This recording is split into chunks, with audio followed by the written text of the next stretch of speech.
নমস্কাৰ বন্ধুসকল, job notification চেনেলটোলৈ স্বাগতম। আজি আপোনালোকৰ বাবে এটা বহুতেই গুৰুত্বপূৰ্ণ ভিডিঅ' লৈ আহিছোঁ। ভিডিঅ'টো সম্পূৰ্ণকৈ চাব, আপোনালোকে স্কিপ কৰি নিদিব। গতিকে ভিডিঅ'টো সম্পূৰ্ণকৈ চাব আৰু যদি ভাল পায় লাইক, কমেণ্ট আৰু ছাবস্ক্ৰাইব কৰিব। ধন্যবাদ।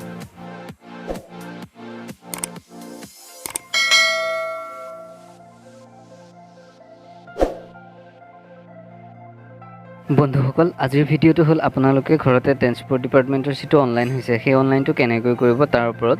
আপোনালোকৰ ঘৰত যদি নিজৰ কম্পিউটাৰ আছে বা লেপটপ আছে, আপোনালোকে নিজে সহজেতো কৰিব পাৰিব। ইয়াৰ বাবে আপোনালোকে মোবাইলৰ ইউজ নকৰিব।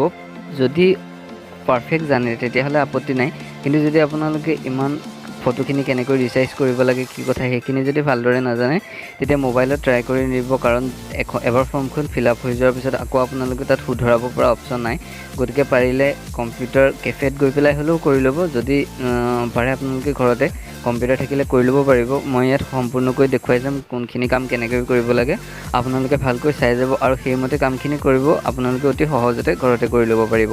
ধন্যবাদ। ভিডিঅ'টো সম্পূৰ্ণকৈ চাব আৰু এনে ধৰণৰ ভিডিঅ' পাই থাকিবৰ বাবে চেনেলটো ছাবস্ক্ৰাইব কৰিব আৰু লগতে আপোনালোকে বন্ধুসকললৈ এইটো ভিডিঅ' শ্বেয়াৰ কৰক যাতে তেওঁলোকেও ঘৰতে কৰি ল'ব পাৰে। ধন্যবাদ। ভিডিঅ'টো সম্পূৰ্ণকৈ চাব।